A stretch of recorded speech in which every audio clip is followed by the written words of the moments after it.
Hello everybody and welcome back. We are about to continue on with the rest of the storyline for 4.5. If you remember last time, we ended it here in Doma, where we have this whole gathering of people. The jungles of Yaxia are dense and treacherous. The land itself prevents the Empire from ever truly conquering our nation. Long have we hidden ourselves behind Brawl and Branch, striking where and when we can. When the Empire put down Dalmasca's bid for freedom, our remaining forces were splintered. Bringing the scattering pockets of resistance back under a single banner will be our first order of business. Out on the open sea, I would happily take on any vessel, but here on dry land, it's another matter. The Empire's iron monstrosities will ever have the upper hand. One after another, tribes from across the steppe have come forth to pledge their warriors to the Alliance. Many simply crave a chance to seize glory in battle, it is true, but their eagerness is most welcome nonetheless. If only we could persuade our kin of the error of their ways. With the red at our side, we would make a truly formidable force. Good luck with that part, buddy. As expected, Suinosatu failed to answer the call. Yeah, I think we read that part last time, so we'll just continue on with Seiryu's wall. He is eager to see the energy barrier in action.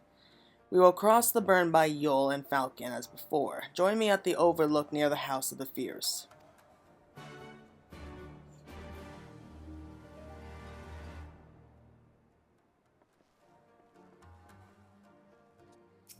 Anything else to say? Nope. We'll just go on ahead anyway. House of the Fierce?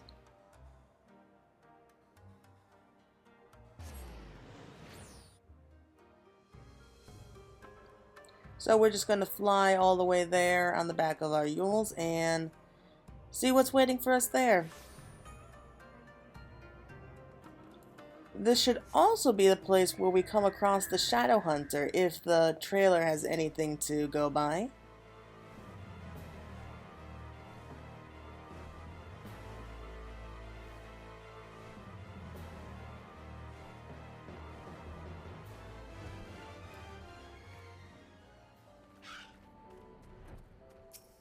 You okay, Alize? Let us pray there are no sandstorms brewing out there. Good point. I don't want to have to run through the burn again. Give the word when you are ready to take wing. Okay, let's head to the burn.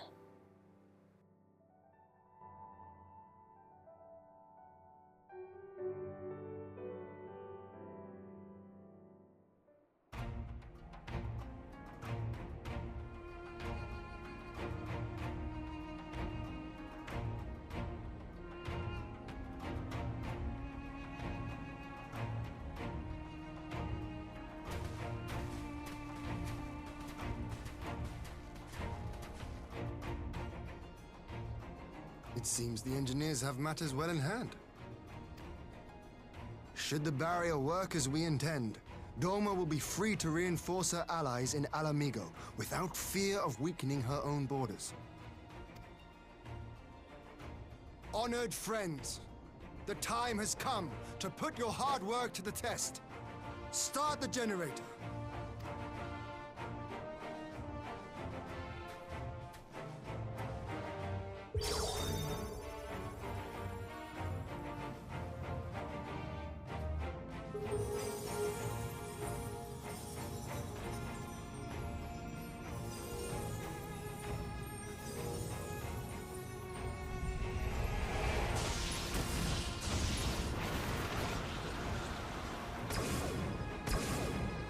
Node 1 is operational. Nodes 2 to 8 are reporting similar energy levels. The barrier is forming.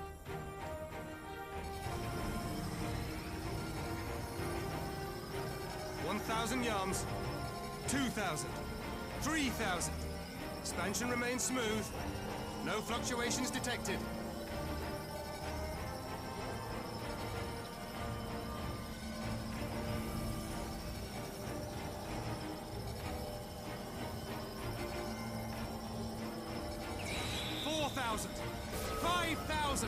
Target altitude reached. The barrier is holding steady at 5,000 yards. We've done it!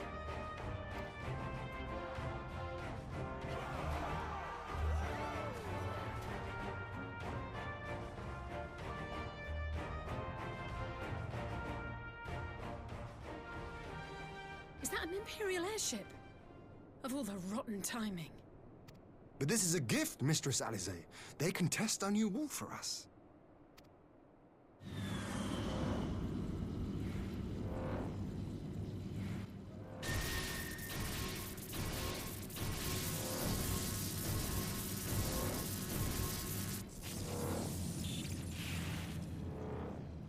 Seems solid enough, though I was hoping for a fireball.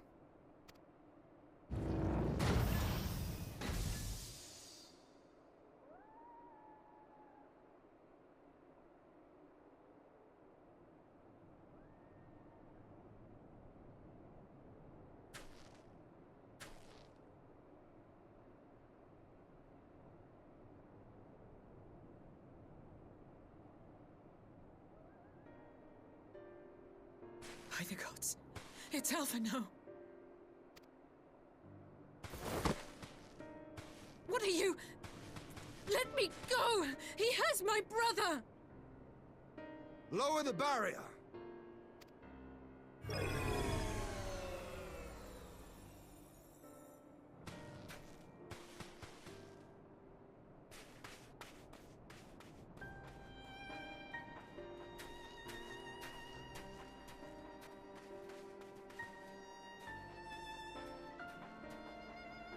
Be at ease, girl.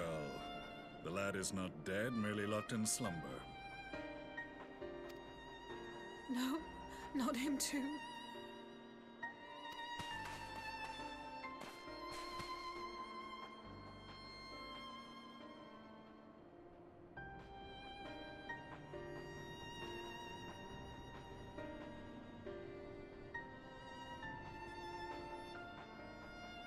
We could identify no cause and found no remedy. Thus I sought to return him to Doma, and into the arms of Lord Hien himself, it would seem. It is a day for fated reunions.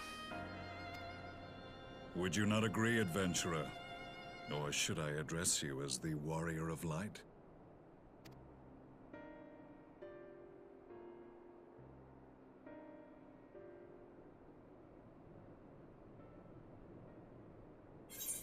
Gaius van Belsar.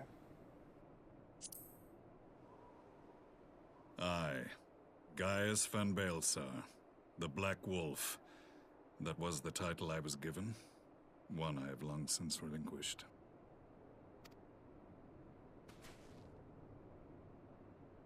Stand down. The legatus of the 14th Imperial Legion died in Castrum Meridianum.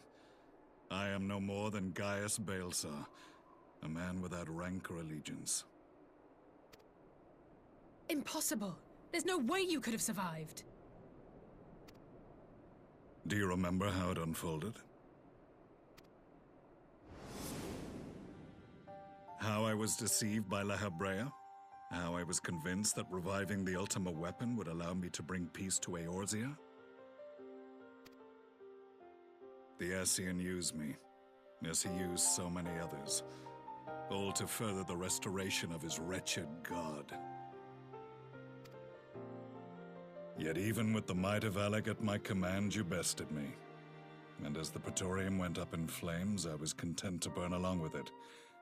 For a moment at least. A moment of folly. To surrender my life thus would have been to betray all who died for my cause. It was for them that I dragged myself free of the rubble, and swore vengeance on the Ascians.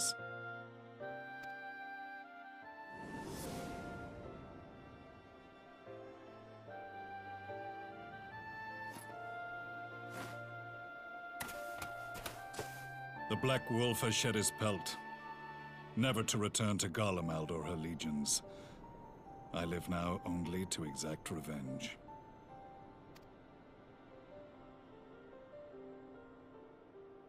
My principal quarry was to be La Habrea, whom I gather you have since ushered onto oblivion. But so many more remain.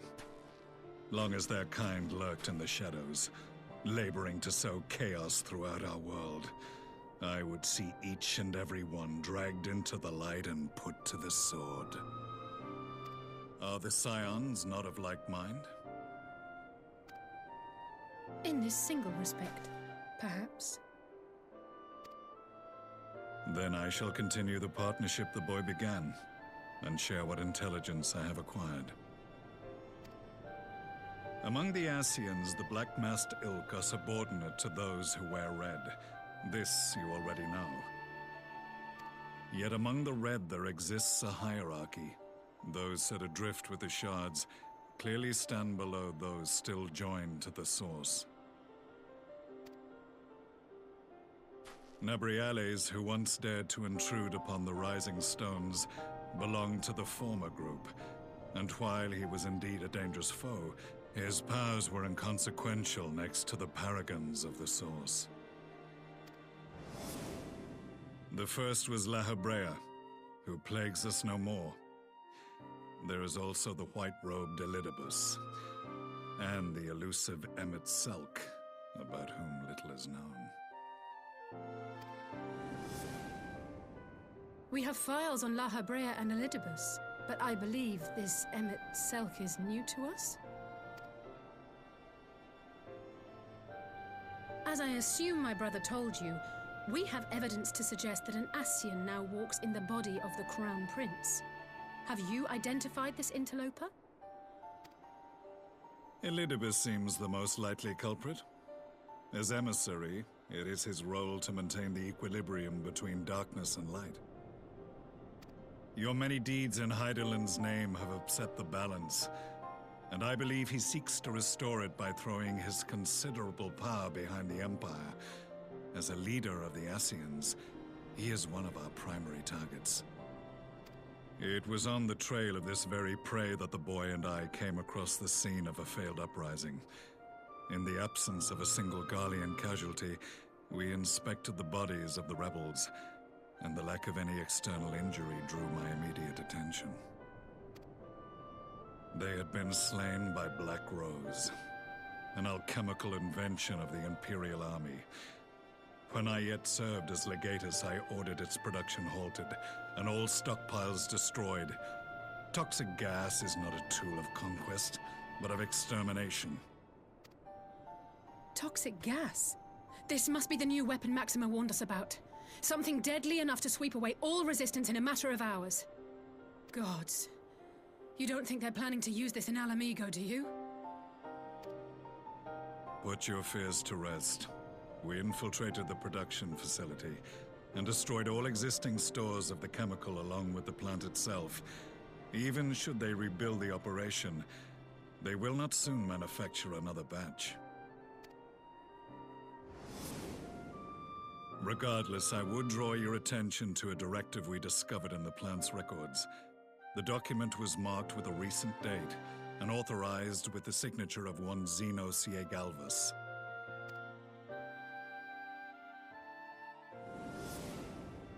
A dead man signing the death warrant for thousands. 'Tis bad comedy.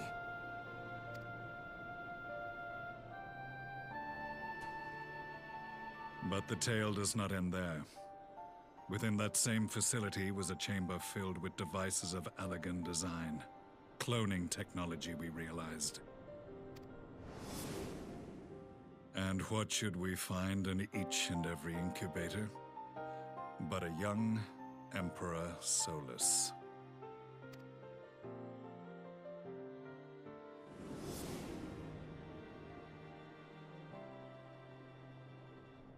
All of which prompts the question, were the Ascians responsible for these abominations, or was it the will of the Emperor? I must know which hand guides the Empire.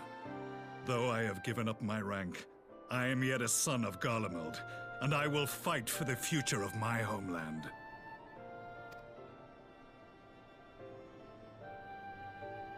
It is time I return to the hunting of shadows.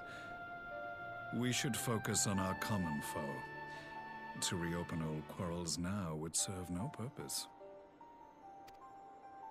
You saved my brother's life, so I'm willing to let sleeping dogs lie. But in truth, it's not my decision to make.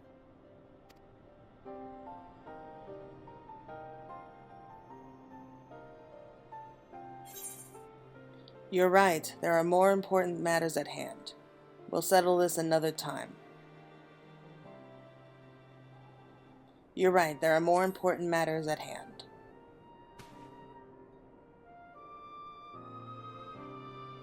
There was a time when I scorned those who placed their faith in false gods, even as I, in my blinkered conviction, place mine in Ascian promises. Unlike yours, my strength of will and my restraint was found wanting. We shall meet again, warrior of light.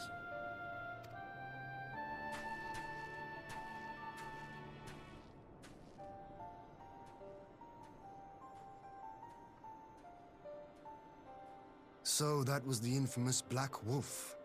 An unexpected ally, to say the least.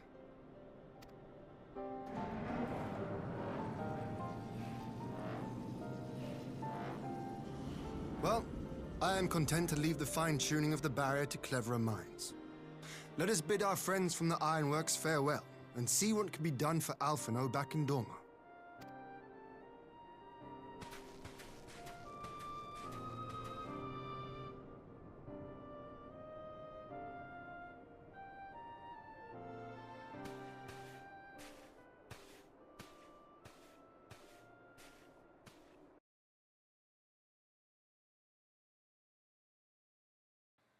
That was amazing. I love that entire cutscene. And I can see why it took them so long to introduce him as Gaius. They were waiting for just this moment. It's fantastic. What uncanny timing that Master Alphinaud should be returned to us just as we were testing the barrier. I only hope a cure can be found for his milady. Otherwise, the War Council has ended an anonymous agreement. To forestall the Empire's expansion plans in this region, our allies are willing to send troops to fight in Eorzea. Even should our alliance send a contingent to Eorzea, I will stay in Doma with the remainder of our forces. As much as I would enjoy taking Imperial heads at your side, we cannot leave our borders undefended. Okay, Ian.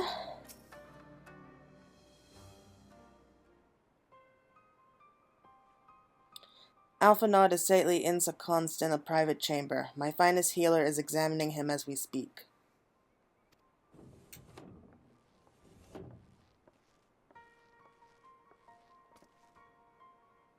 I've spoken with the physician, and there are no outward signs of illness.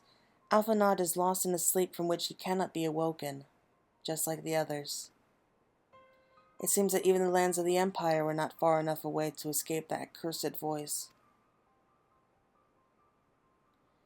I share your frustration, Alize, I do, but Alphinaud is returned to us alive and otherwise unharmed. All that remains is to find the means to wake him. Until then, you can but fulfill your duties as a scion, yours and your brother's both. You're right, of course. There are arrangements to be made, and little time to make them. To business then, my lord. Now that we know Seiryu's wall works as intended, can we expect reinforcements for Alamigo? You most certainly can. As promised, we will send troops to bolster our allies in Eorzea without delay. Pray be aware, however, that they will not arrive without delay, save for some few who boast teleportation magics. The bulk of our force must be transported by sea, a lengthy voyage for which the smaller vessels favored by the Confederacy are ill-equipped. Accordingly, I mean to enlist the assistance of the East Aldenard Trading Company in finding suitable ships. As for navigating the distances in question, we are in the happy position of being able to call upon those who plotted the course of my people's exodus to Eorzea. Beyond the procurement of ships, I think it unlikely that our East Aldenard friends will consist to any involvement in military operations, but I am certain that they will afford Alphinaud a berth aboard one of their vessels. I shall have a Chirurgeon accompany him every of the way to the Rising Stones. You have my thanks, Lord Ian. Yugiri, I will go on ahead with our friends to Alamigo, enlist all those capable of teleportation, and put them at the disposal of the Eorzean Alliance as soon as possible. They will form the vanguard. Yes, my lord. This is exactly what we'd hoped for. Lys and the Alliance leaders will be glad indeed to welcome the combined strength of the East.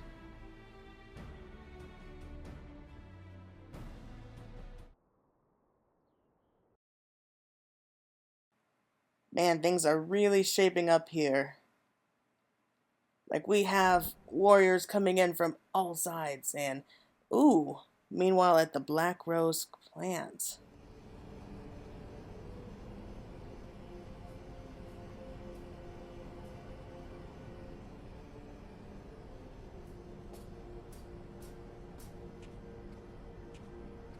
Our supplies at Black Rose have been ruined, but the new plant is already under construction. We should have the first batch ready in time for the offensive, Your Radiance.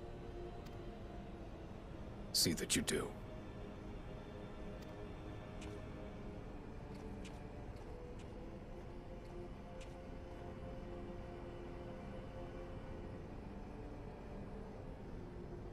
Ah, yes, the infamous Black Rose. If I recall correctly, Gaius did not much care for the invention.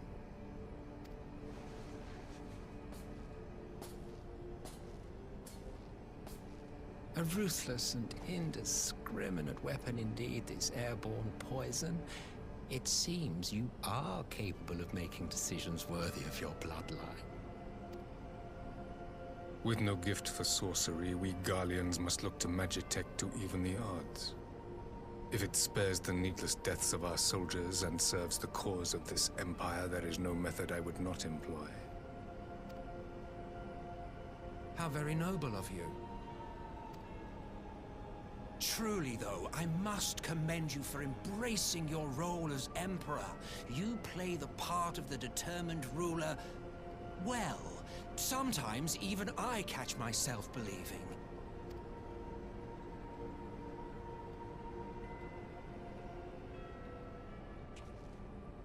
A silent agent of death.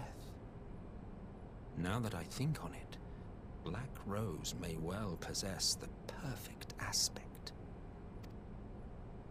Slowly but surely, the deluge of light has worked upon the ether here in the source, and the gas should be most susceptible to its influence. Well, I shall leave you to your own devices. Go forth and bloody the land with your grand and glorious war.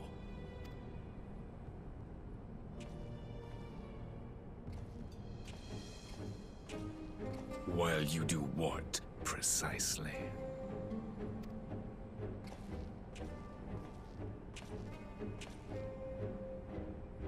Need you ask? I will be doing what all Ascians do.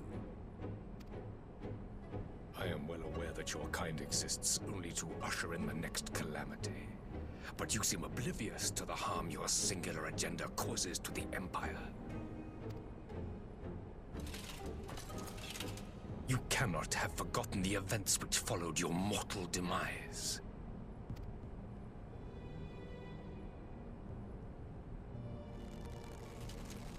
Our homeland was plunged into civil war for your failure to name a successor. The edifice you so carefully constructed was but a hair's breadth from collapse.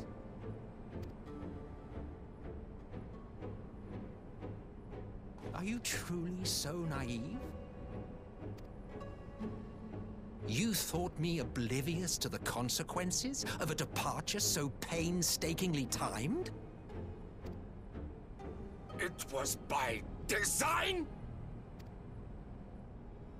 Well, of course it was. Though I will admit the resulting panic exceeded even my wildest expectations. But how can you be surprised? Throwing the world into disarray was the very purpose for which this nation was, as you say, so carefully constructed.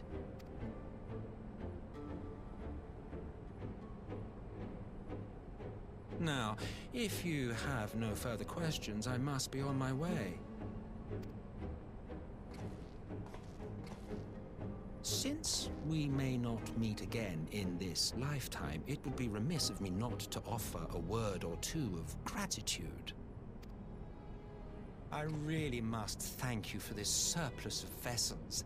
I can mold any host into my own image, but having bodies tailor-made for me in this fashion is so much less tiresome. You dabbled in elegant cloning techniques, yes? It certainly is a compelling, not to mention entertaining, field of research. And of all the options available, you chose the Founding Father on whom to experiment. You have a twisted streak to you, Varus, like grandsire, like grandson, hey? If events play out as planned, this will become something of a family enterprise. You will be the capstone of this world, I the anchor and shard, and together we will give the lie to this star's fraudulent existence.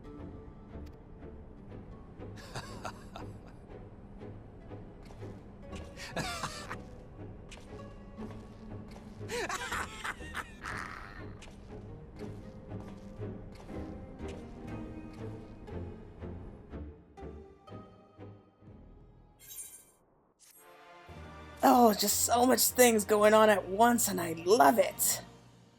Go on, Claire. I will join you in Alamigo with our advanced party as soon as I can. While you and my Lord Heian are away crossing swords with the Empire in distant Alamigo, I shall be here with the remainder of our forces, watching our borders. Pray send the Garleans my regards. Oh, we'll be sure to do so. Come, let us return to Lys and share the good news about our far eastern reinforcements. Okay, so the next quest is Parley on the front lines. Heian stands ready to depart for Alamigo, but I think that we'll cut it there for right now, and I hope that you'll join me again soon for the next part of the quest.